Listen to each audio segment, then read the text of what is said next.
We'll start with our quantum first, because that's what everyone wants to see. Because she's thin, she doesn't have anything to do.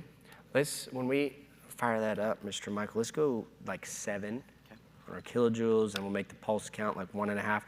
So when you guys get your recommended guidelines, interestingly enough, from InMode, I was training the director of clinical education and a lot of the higher end trainers, in addition to physician trainers at my office Friday before I flew out here. I told you that. I, for the first time, saw your guys' recommended guidelines. They're not published yet. They're not available yet because we're still working on them.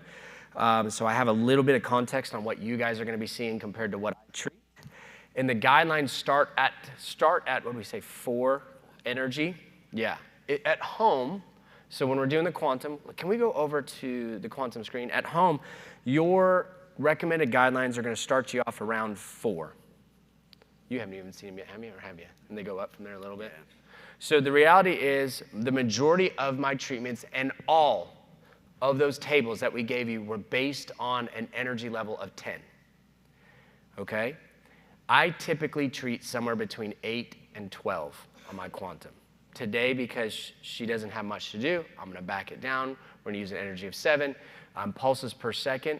I don't need to lay down a bunch of energy quick because I want to mind my pulse count, so I'm going to slow it down to 1 pulse per second or 1.5 pulses per second. So this is how we walk through and make clinical decisions based on what's in front of us. Is this making sense to you guys? So we're kind of dumbing down our, if she was thick, full, robust, I would be 2.5 pulses per second and a 12. Based on her exam, we're kind of going to the other side of the scale. That's how I arrive at some of that decision making. What do you got for me? Let's do that little 11 blade actually for this. So I've got a 2mm punch. I'm going to use just a tiny little 11 blade right here. I'm going to check you out, sister. Am I hurting you at all? No. Little slit there. Okay, just a little poke with my 11 blade. You can use whatever you want. 4x4, please. Same thing there, little poke. You feel that at all? No. Stick. You okay? Yeah. And then remember, guys, I'm going to hand that to you on this 4x4. I'll take another one, please. Remember, first thing we're going to undermine, I'm going to do her patient's left because I feel like you can see over my hands a little bit better. Look to your right, please, Miss Amelia. One thing I'm training, when I train, if you come to train with me or as I'm training docs, like we've got a big aesthetic training institute this coming weekend, and we've got 2 in October. So I train docs all the time. If you come through our educational sites, I want you to be a smooth operator. I don't care about your background. You will leave a smooth operator. Everyone's within that statement, there's a little variability. But part of being a smooth operator is when you're learning a new technique. Even if you're a well-skilled surgeon, this is just something new in your hands. It even took me a second to get the ergonomics of it. But to be a smooth operator, if you feel that you're all thumbs when you first started, and you will be, even if you're a surgeon right now, this is a new technique, ask yourself, if you get to where you're all thumbs, what can I do different with my What can I do different with my positioning? What can I do different with my patient's positioning? So when I'm training, I will always ask you, hey, your position, patient's position. If you look thumbs. So for her, if she was looking straight, for me to get to this left side, look at my position. Don't look at the camera, look at me up here. You see this? Compared to if I say, hey, Miss Amelia, do you mind looking to your right? Look at the difference now. So simple things like that makes the difference on how smooth of an operator you are. You okay, sis? I am. Okay. I'm just going to put this little quantum in. Tell me if I'm hurting you at all. So you pop through that little bit of dermis. That's the rough part. And then I'm just assessing for her tolerance. You okay? I feel a little. Little bit. Can I see some more of our wetting? And that's why we're just nice and easy first before we go cramming that thing in. And then we'll just add a little bit of our wetting solution. Doesn't need to be a ton, because remember, this is just for comfort, not for tumescent. So I'm adding maybe another 3 cc's. I'm going to go back here, stick.